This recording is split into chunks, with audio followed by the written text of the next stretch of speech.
Hey everyone, Shabby I'm here and welcome to our next episode of the SWE Throwdown. We are here for SWE Throw. I got that completely wrong, didn't I? Oh well. We're here, we've got some good matches on for you this evening. A bit more of a retro feel to this card tonight. So our opening match of the evening is going to be our tag team #1 contendership match. The Giants, Andre the Giant and the Big Show take on the Ascension, Connor and Victor. And here we go. I seem to have lost my voice a little bit again. I don't know if I keep losing it to. So this match is the way it is because we've done a little bit of a tournament, haven't we, over the last few weeks. This is the Giants making their way down to the ring. We did the Giants with Bobby the Brain Heenan taking on Gorillas of Destiny a few weeks back, in which the Giants picked up the victory. Then the week after that we had the Ascension taking on Jim the Anvil Neidhart and the British Bulldog of the Hart Foundation, and they defeated them. So this is the two winners of those two matches coming together to fight it out for the chance to face off against Red Dragon in the Empire Strikes Back pay-per-view, which takes place in only a few days actually, isn't it? Oh, it's not a few days, is it? Because I've not changed my schedule. It should be on the 2nd of August, because that should be an episode of Carnage now. Our second episode of Carnage is coming. So yeah, it's be pretty cool. And a little bit more out there, because I really was expecting a Hart Foundation versus Gorillas of Destiny final in this little tournament. So the fact that we've ended up with the complete opposite intrigues me. Now, I am a big fan of the Ascension. I think that's pretty clear for most people to see. We have always gone along the give the Ascension a chance Twitter hashtag. That's the word, isn't it? I'm not very good with Twitter. I don't really know what's about it, to be honest. I get by. I scrape by.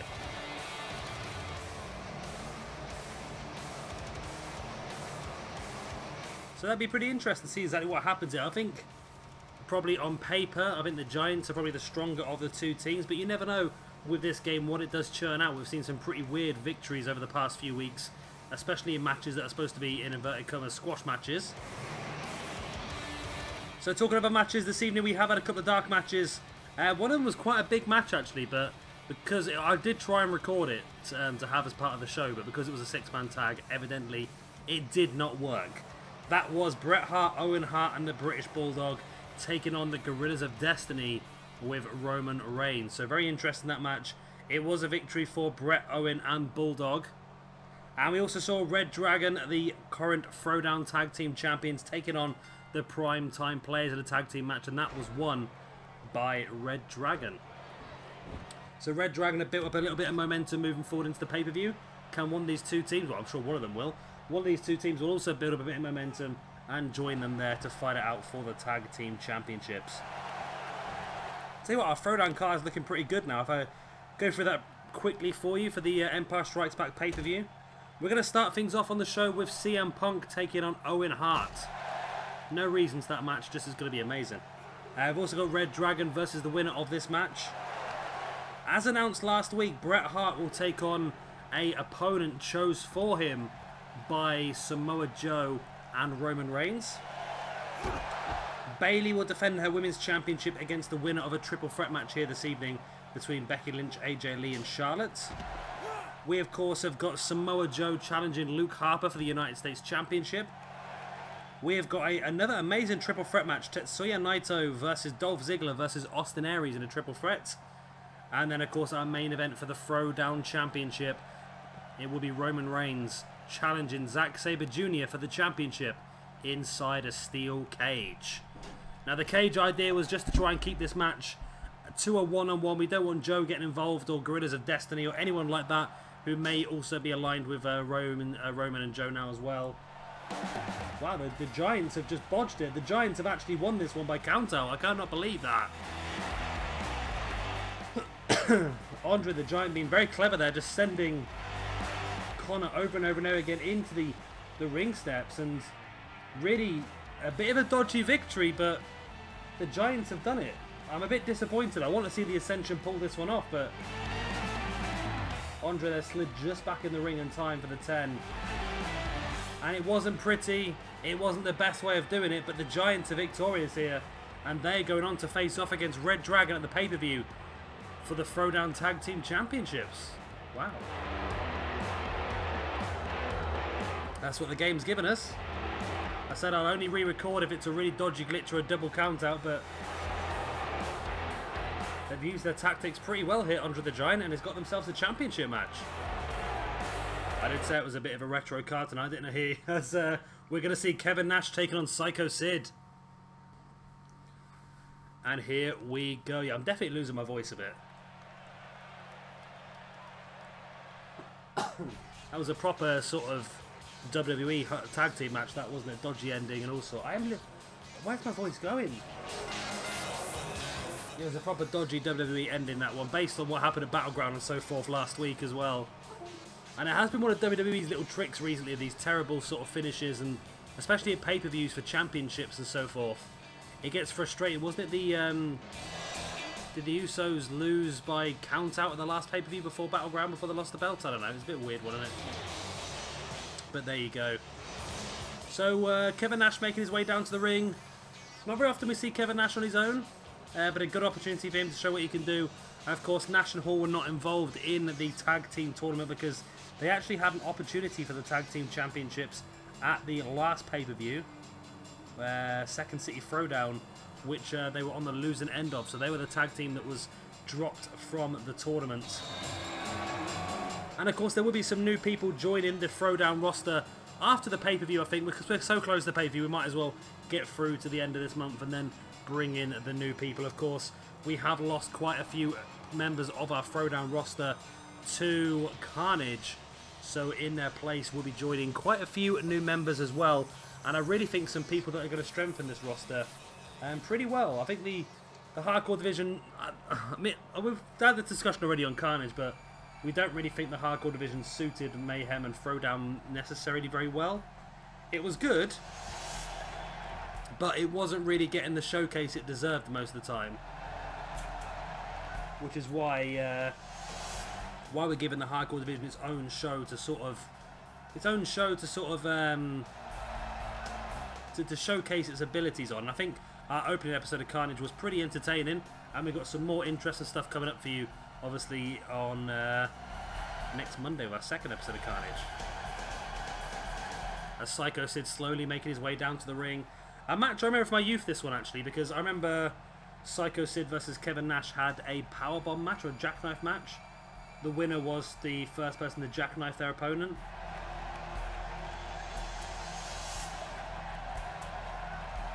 So, yeah, it'd be interesting to see how this pans out. Two big guys. Psycho Sid, I'm sort of struggling for something to do, to be honest, with him. I was half tempted to allow him to join up with Carnage, but I think now he's got a bit more space on this roster, he might be able to show what he can do.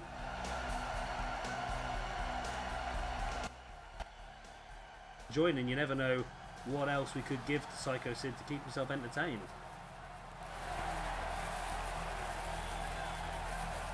Right, some big, I'm on the verge of agreeing a massive trade deal as well with PJ Tovey. A massive trade deal that would bring a huge name to Throwdown. Of course we would lose a massive name as well, but I think it's definitely worth it. As the bell goes and we are underway, Kevin Nash versus Psycho Sid. The battle of the jackknives. Now, like I said, this is a bit more of a retro card here this evening. We've got Nash versus Sid Vicious for you, or Psycho Sid. We're going to see Kane versus Triple H later on this evening as well. We've got Becky Lynch versus AJ Lee versus Charlotte in that women's #1 contendership match.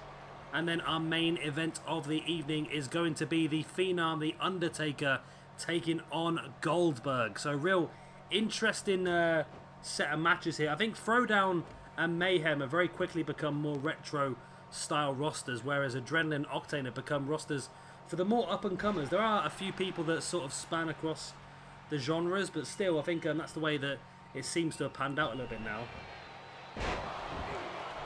Psycho Sid there with the power slam. I forgot the word there for a second. Now just slamming Nash face first into the mat. There's the pin by Sid. One. Only a 1 count. Nash kicks out. Sid catching him again there with the boot in the gut now. Well, has him by the throat, and there's a choke slam there by Psycho Sid. This is a match from the very early 90s, isn't it, really, in WWE?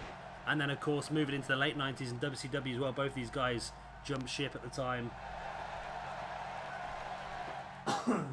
Where's my voice? Oh, it's a bit better now. That little cough seemed to have freed it up a little bit. Still not great, though. So a backbreaker there by Nash. Then went for the boot in the face, but Psycho Sid catches him into a dragon screw.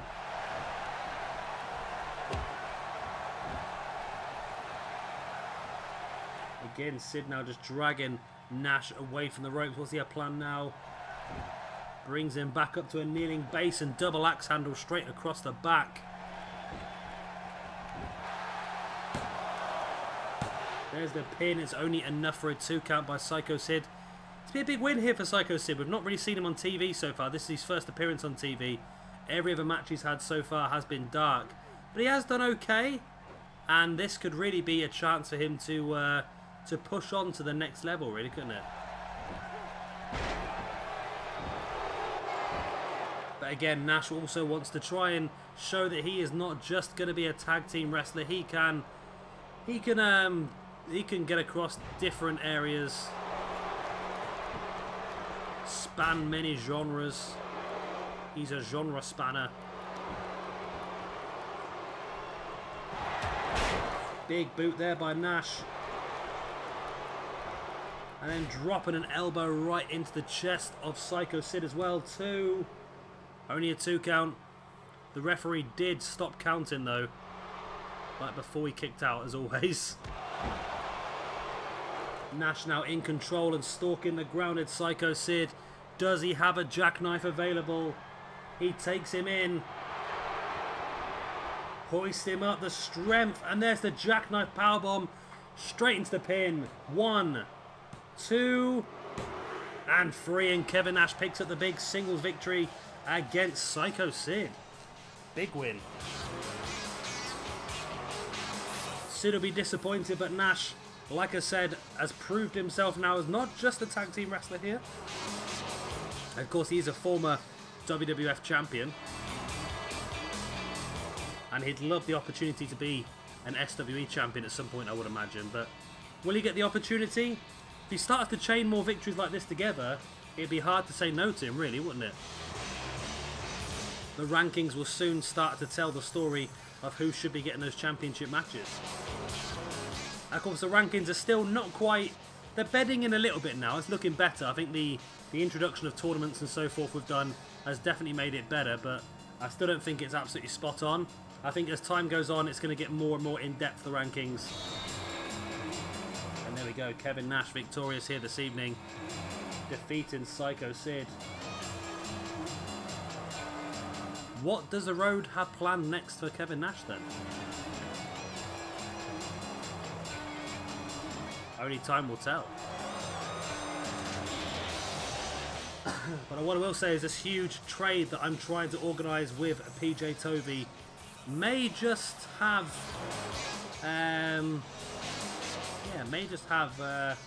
ramifications for Kevin Nash. Let's just say that. And here's our next match. It is going to be the women's triple threat match to determine the #1 contender for Bayley's Throwdown Championship.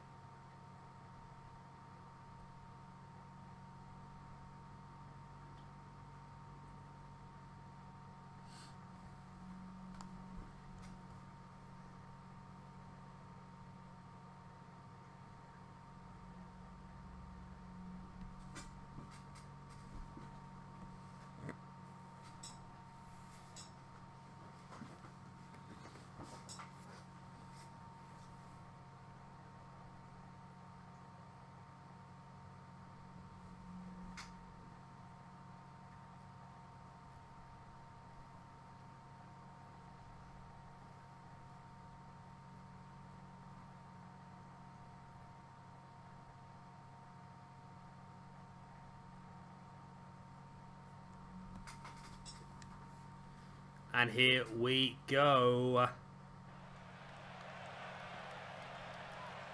So TNA have booked, sorry not TNA, Global Force Wrestling have booked John Morrison, Taya Valkyrie, and Drago for their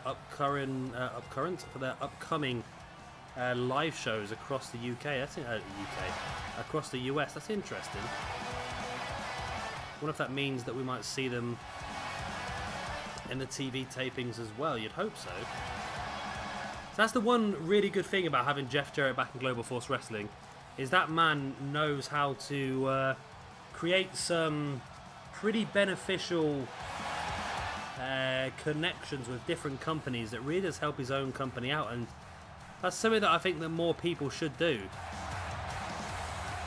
And I think it's a real good thing, and as much as we all might take the mick out of Global Force Wrestling and TNA, if he can turn that company around now, that would probably be one of the biggest triumphs in wrestling, really, because that company was on the brink of destruction with the previous runners. Why isn't according to my network, I've been watching Battleground? Oh, I know why.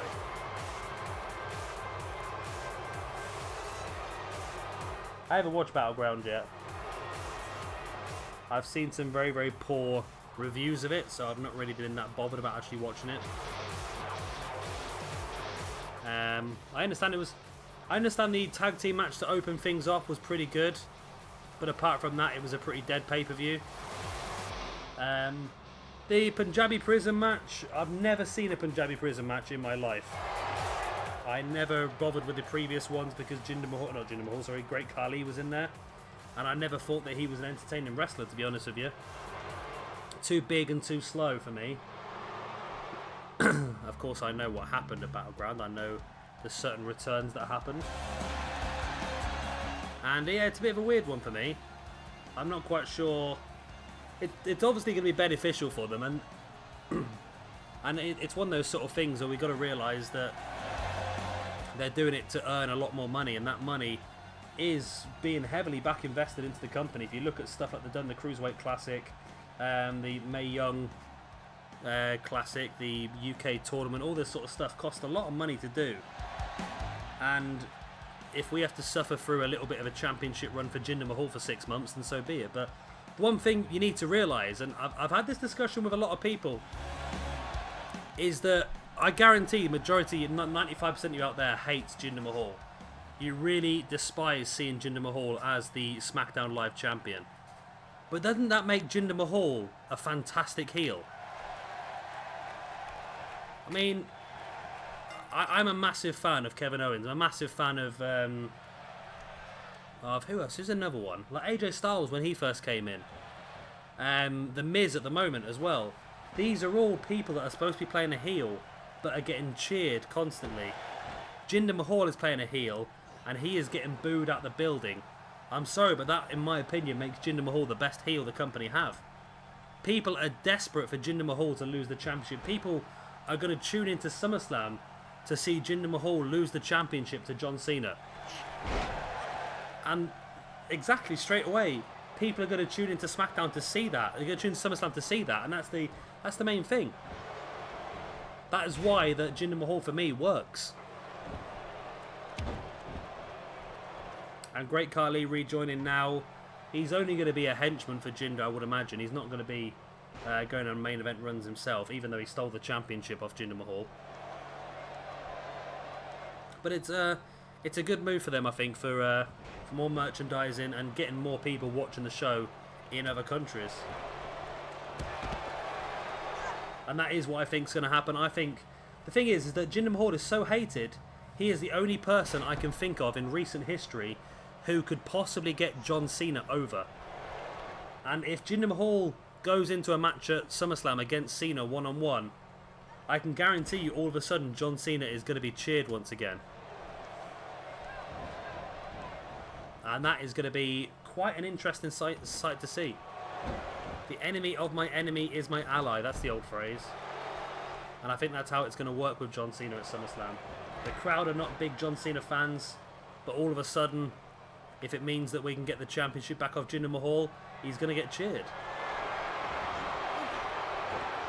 Charlotte now looking to lock in the figure 8 leg lock, but Becky just trying her best to break this submission, and finally she does.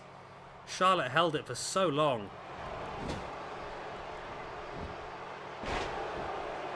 And what sort of damage has been done to AJ Lee just by locking it in. See Charlotte backing away into a corner now, taking her time as Becky catching Charlotte, looking for the Bexplex. And now a drop kick to the back as well. My voice is going more and more every second. I don't know what's going on with me. I've been fine all day. Arm breaker by Becky Lynch. Can she lock in? Disarm her if she can. She might have this match won as AJ Lee was down the outside. Now AJ back up. Becky Lynch, of course, former Throwdown Women's Championship holder. Both Charlotte and AJ Lee yet to hold gold in SWE. So it's a great chance for one of these two ladies to get back on the well, get on the horse for the first time, should I say, rather than back on the horse. Of course, Bayley is a two-time women's champion now, I believe.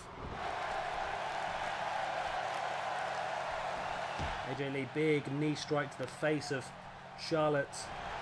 And now sends it into the turnbuckle. Becky back in the ring now as well. And Becky comes straight across with a drop kick to the back of AJ Lee.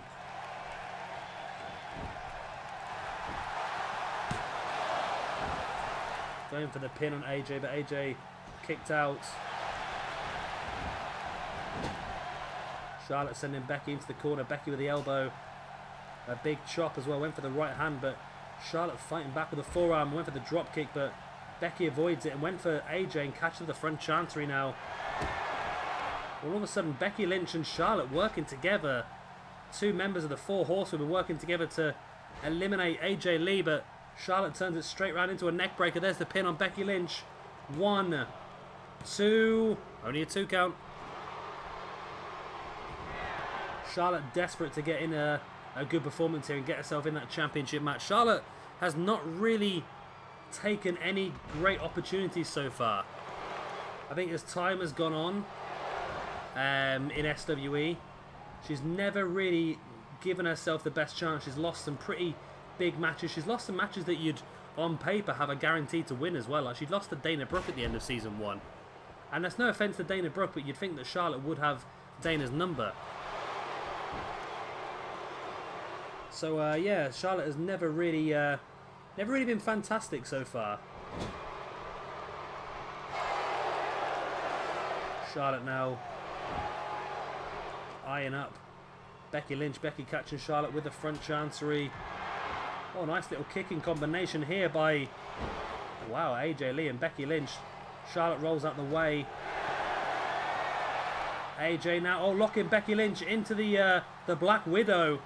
Is Becky going to tap? If Becky taps, then we're going to get Bayley versus AJ Lee at Empire Strikes Back. No, Becky manages to fight free in the drop toe hold. Spinning heel kick to the gut there by Becky on AJ Lee now. Rolls her through into the... Oh, that's nice. I've not seen that transition to the disarmer submission before. All three ladies all trying to utilise submission finishers.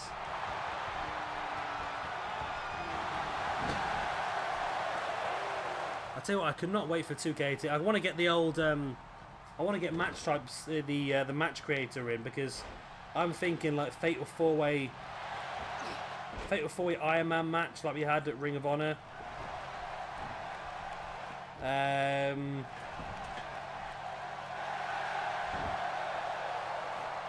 We've got Triple Threat Iron Man match would be pretty cool as well. Especially in this situation. I'm thinking like for a pay-per-view, we could do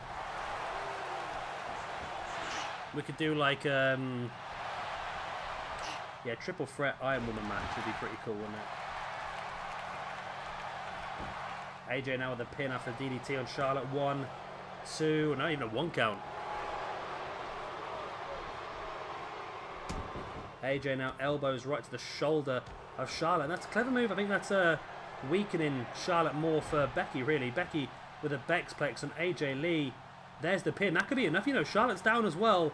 1, 2, and 3. And there you go. Becky Lynch is going on to face off against Bayley for the Throwdown Women's Championship at Empire Strikes Back. And that's an interesting one, that, because I'm pretty sure that Bayley won the belt away from Becky Lynch at the SWE Evolution pay-per-view at the end of Season 1 as well. So, really, it's a bit of a rematch for the belt here. Oh, my voice. Where's my voice going? Hello, hello, hello. Ah. Is it back? It's coming. It's very, it's in and out. It's in and out, that's what it is. I've only got 2 more matches left. I'm sure I can survive. The DDT there by AJ Lee. Flat DDT as well. She went for the pin here on Charlotte, but only got the 1 count, which is a bit of a surprise. Especially that late in the match as well. Then AJ got caught straight away into the Bexplex. With Charlotte already down, Becky had done the damage and was able to get the pin to get the 3 count, and then Becky Lynch gets an opportunity now to try and win back her Throwdown Women's Championship. Oh. I forgot Becky's entrance music and just turned into like Kung Fu fighting instead. Oh. Everybody was Kung Fu fighting. Those kids were awesome. And here is our next match of the evening. It is going to be Kane taking on Triple H in a match that... Wasn't this the match where Kane lost his mask on Raw? Was it Kane versus Triple H, and if Kane won, he got the championship. If Triple H won, he got Kane's mask. And that was when Kane had to unmask, wasn't it?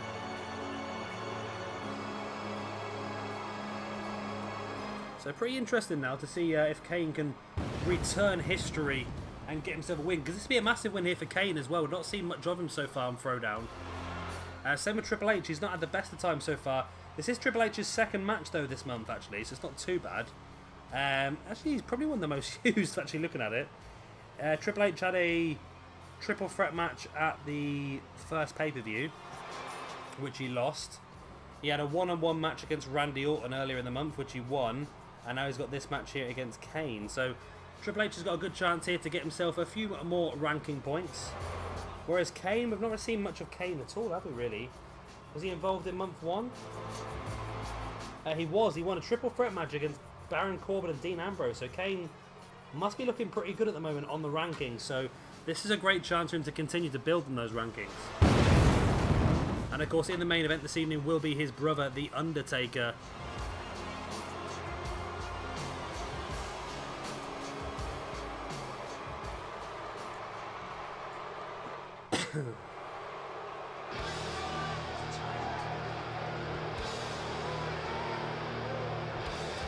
And here is Kane's opponent, of course. It is the King of Kings himself. It's Mr. Triple H. Mr. H. His first name's Triple. The King of Kings. And again, no, I'm not going to say that. I'm not going to give anything away. I'm not giving anything away. I was going to mention something about a potential trade with Raw, not Raw, with Mayhem. But again, I'm not going to say anything. I'm going to keep it cards close to my chest. But it might just spur a bit more life into Triple H maybe. But yeah, I'm looking forward to this actually. I'm looking forward to the pay-per-view as well and getting a new month of Throwdown underway. Like I said, there is going to be several debutantes because we lost quite a few people. Who we lost? We lost, looking down the card here, who we used this month already. Haku, Bruiser Brody, Cactus Jack, Dean Ambrose, Bray Wyatt is gone. Sabu has gone. Braun Strowman has left to go to Carnage as well. So we've lost quite a few people from our Throwdown roster. So like I said, they will be replaced. We've seen debutantes, of course. If you've not seen the episode of Mayhem uploaded a few days ago, definitely go back and check that out. PJ Toby had 6 debutantes on that show alone, and that was a massive, massive, great Mystery Vortex style show that was. So you don't find out who's going to be in the matches until the entrance music hits.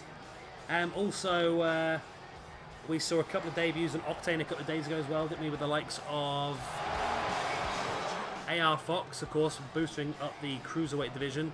And we also saw the debut of William Regal, or Lord Stephen Regal, if you will. So again, 2 real strong additions onto the Octane roster. And Throwdown's going to have very much the same thing. Don't you worry about that.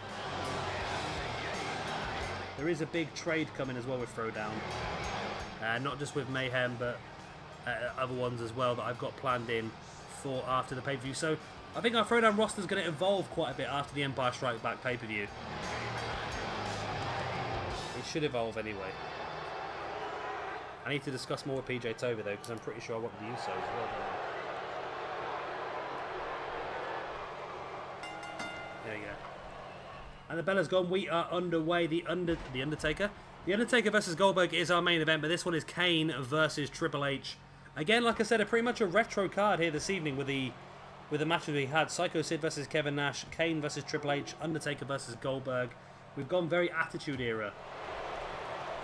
But it's a good chance for these guys to show what they can do. The last few weeks has been very not Attitude Era, if that makes any sense. But Punk's been doing pretty well, actually, isn't he? Punk got a win over Austin Aries a couple of weeks ago, win over Naito last week. If Punk gets a win over Owen Hart as well at the pay-per-view, then you'd have to consider Punk as one of the favourites to get himself a championship match again. Against the winner of Zack Sabre Jr. versus Roman Reigns. You definitely have to fancy that. Also, Joe and Reigns has been doing pretty well. Reigns defeated Bret Hart. Of course, that was a non-contest, though, when... Yeah, Reigns technically defeated Bret Hart. And it wasn't very fair, was it, in the same sense, but there you go. Triple H slamming the head of Kane into the mat, and Kane sending Triple H into the ring post. These two guys fight on the outside. Can the ring contain them? Doesn't look that way at the moment, does it? What's the referee's count up to? I can't see his hands. He's still on one hand, that's not too bad. Big power slam on the outside there by Kane. And Kane just demolishing Triple H. Like I said, Kane must be bitter all these years later still about losing his mask because of Triple H. Triple H into the ring post. Is this going to be a double count out?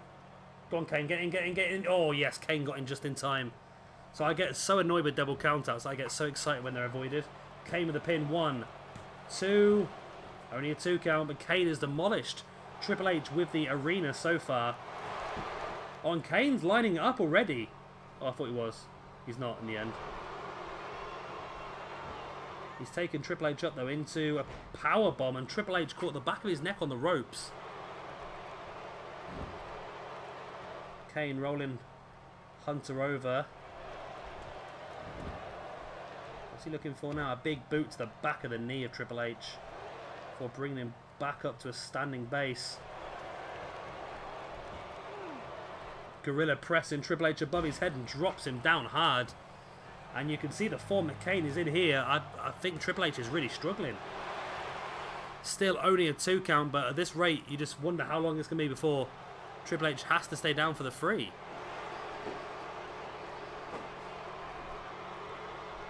Kane backed away into the corner. But Triple H catching him with a running DDT. Can he turn this around?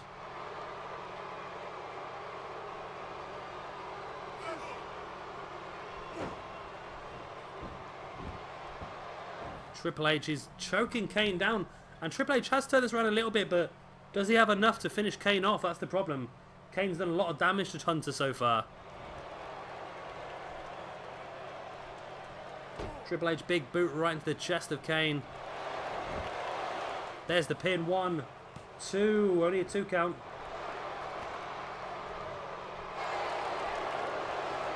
And Hunter now backing away into the corner, relaxing. Is this a wise move, or is he just giving Kane more time to get back up to his feet? And evidently he has. Kane looking for a belly to belly, but Triple H breaks free.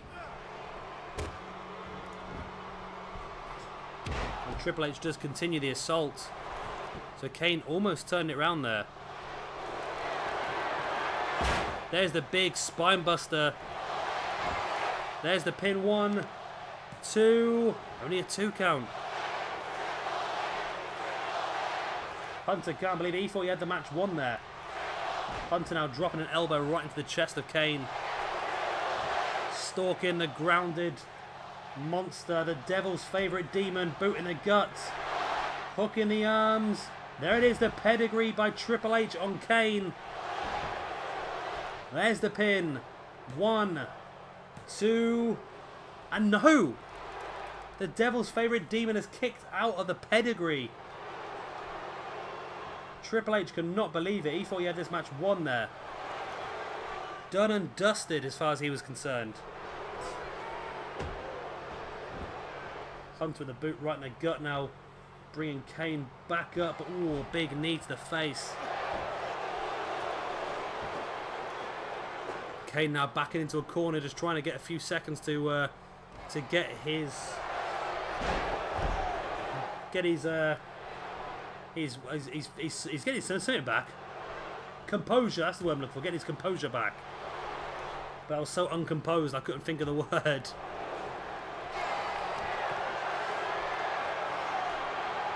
Kane gets Triple H, hoists him up into the chokeslam. There's the pin. 1, 2, and 3, and Kane has done it. A massive win here over Triple H, and that's really going to help him out in the rankings as well. And at this point, you've got to consider Kane maybe as an option for a #1 contendership match. I'm going to try and utilise the rankings a bit better next month. Of course, this month I used them, but not necessarily. Well, it's difficult because we only had about 2 or 3 episodes, didn't we, before we hit into this month. So I sort of made the #1 contenderships and so forth based on things that happened at the pay-per-view. But now we've had a full month to look at things, a full 2 months now to look at things after the pay-per-view. We'll be able to determine exactly who deserves to fight it out for maybe a championship #1 contendership match. Or maybe even go some gold. I'm thinking, is Kane good enough to go for the main championship? Or should Kane be kept around the United States? I think he's good enough, to be honest. This retro Kane, I think, has definitely got a shout. Or maybe even, if we haven't got much else to do, maybe even a Kane and Taker reforming a tag team at some point. Would you like to see Kane and Taker versus Joe and Reigns? Very interesting. But it is Kane who is victorious here against Triple H. I thought Hunter had it after that pedigree, but Kane showing incredible resilience to kick out, and then even more resilience to turn this match around and become victorious.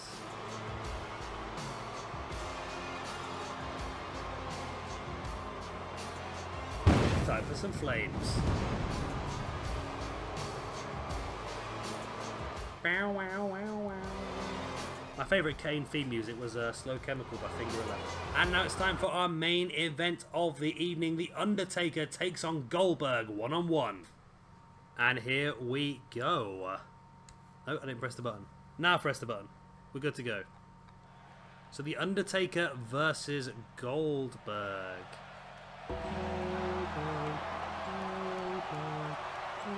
I have picked 2 people with their very long entrances again, haven't I? But again, 2 guys who have not really had an opportunity so far this month. So this is their chance to, like I said, impress. This is a main event of a weekly show, so it is worth double ranking points. The winner of this one will pick up 10 points, which could be massive. It could throw you in to that championship picture that I was just talking about earlier on. Yes, I said earlier. Yeah. So like I said, I think I'm going to try and utilise the rankings a bit better next month. And depending on who's up there, don't get me wrong, I'm not going to give championship matches to, I don't know, Eric Rowan or the Big Boss Man, because they've won quite a few dark matches, but the likes of CM Punk is very high up there now. Kane must be pretty close with those 2 big victories he's had. The triple threat match and that one, that's been about 115 points.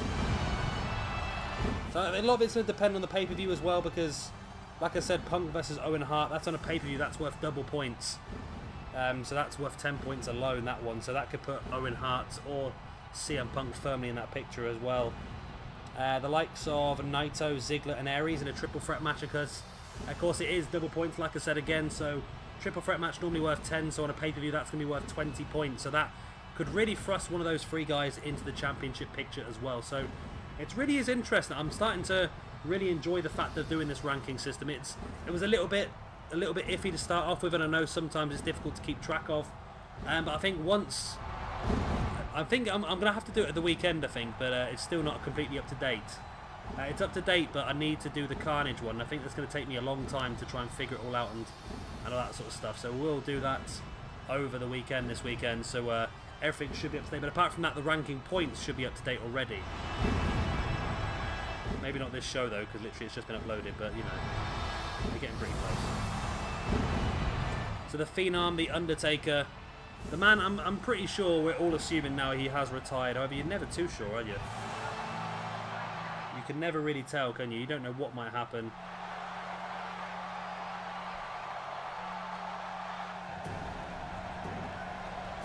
He could always turn up next year. He could turn up at SummerSlam and cost Roman Reigns the championship. That'd be pretty cool, wouldn't it?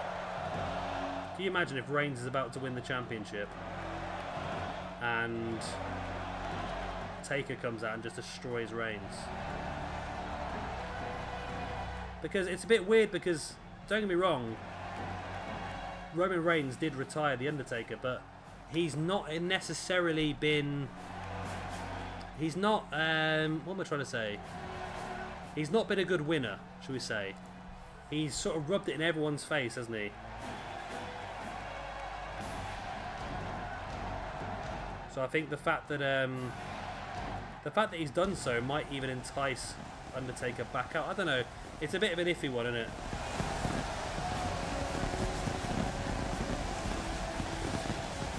What is wrong with my computer? It's not working very well, is it? No network connection. That's not good, is it?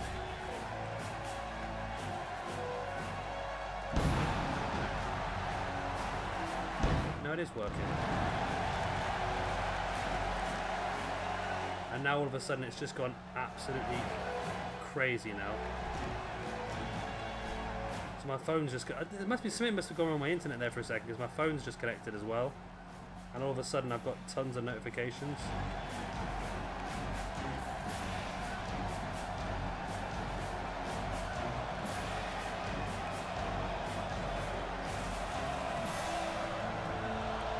So again, a massive, massive opportunity for both these guys. They both need this victory. Neither have really appeared a lot. Let's have a quick look. So Goldberg was involved in the Throwdown Championship #1 Contendership match last month, but lost in that match. And we haven't seen him since. The Undertaker has had a victory so far. He's had one match and one victory, and that victory was against Mil Muertes, who of course has also left Throwdown to join Carnage as well. So Undertaker's currently 1 for 1, so you never know. A victory here actually put him on 115 points. And again, he'd be somebody who would be involved in that championship picture, you would imagine. He'd be high enough up. And the thing is, even if he's not that high up on the points, he would have 2 victories out of 2 matches. So all of a sudden, again, it would be, again, a pretty good opportunity. And the thing is, he could have won more matches if I'd given him more opportunities, I suppose. We'll have to give him more opportunities next month. I think with the fact that quite a few people have been leaving the roster is going to help everybody else. That's the idea, anyway. Undertaker. There we go. You hear that beep in the background? I wonder if that's my internet becoming disconnected from the computer. Problem is, I've got so many USBs on the go now that I've had to get a USB extender, and it doesn't work very well at all. And it keeps disconnecting random USB cables from the back of my computer. So that's probably why my computer cut out there for a moment. Taker in firm control of this match now against Goldberg. And like I said, a victory either way would be big. Goldberg currently struggling. 1 match, 1 loss. Undertaker, complete opposite. 1 match, 1 win. Goldberg, this match will put him up to 105 points, which will put him on a plus for the overall series of 5 points, of course. And Undertaker currently on 105. A loss here will put him back down to evens, but a win will put him 15 points up where he started on. So it's a big one. It's really important for him, I think. Taker now bringing Goldberg in to a fall away slam. Launch him across the ring. Goldberg, oh, catching Undertaker straight with that, running into a belly-to-belly suplex. Goldberg now just twisting the head of the Undertaker.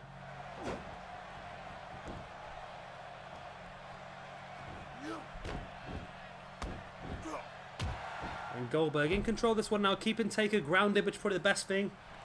Of course, Undertaker probably a bit more of a powerhouse, likes to be up on his feet, likes to be in control of the match, but being grounded like this by a grounder and pounder like Goldberg definitely could be a benefit for Goldberg to keep him there.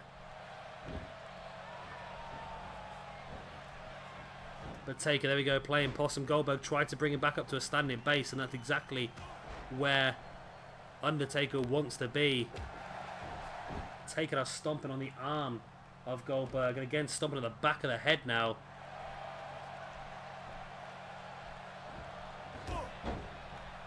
Taker dropping a boot right in the face and bringing Goldberg back up to his feet, and Taker has Goldberg throttled, hoist him up, and there's the choke slam.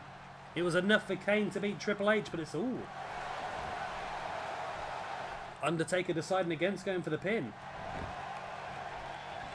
Instead, he's going to showcase the wonderful AI here that the game has to offer. But Undertaker now stalking Goldberg once again. Hoists him up. Tombstone pile driver. There's the pin. 1, 2, and no, Goldberg kicked out.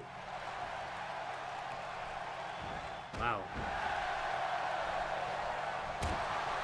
Did not think Goldberg was going to kick out of that. Neither did the Undertaker, I think. Goldberg, though, now in control of the match, sending Undertaker into the far corner. Taker, they're playing possum in that corner. Catching Goldberg with the elbow. Now into a sidewalk slam. Another pin. 1, 2. Still only a 2 count.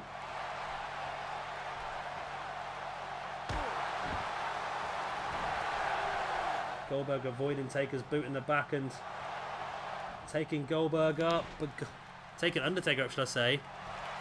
But Undertaker reversing it into a, looks like a crossbody. He did not want to get into strikes with Taker or to be throttled. And once again, Taker with a choke slam on Goldberg. And surely, no, again. Goldberg declined, Taker declines to go for the pin straight away and looks to continue the assault. Big boot in the gut of Undertaker, well, by Undertaker, sorry, on Goldberg. Taker now stalking the grounded Goldberg. Hoists him up, and where is Taker getting these finisher maneuvers from? A second tombstone power driver, dead center of the ring. Referee slow down, but 1, 2, and 3, and the Undertaker is victorious here in the main event of Throwdown. And a really good win that for Taker. So both Undertaker and Kane picking up big victories here this evening. It's a bit of a shame Paul Bearer's not on this game. I don't know what, they seem to have lost. They seem to have taken a few people off last year's game, 2K16, and they seem to have kept people on this game that really didn't really make a lot of sense. Like Larry Zbyszko, I don't know many people that would have liked to use Larry Zbyszko, but Paul Bearer as the Undertaker's manager, or William Regal, the NXT general manager, just made sense, didn't it? But there you go. The Undertaker victorious here.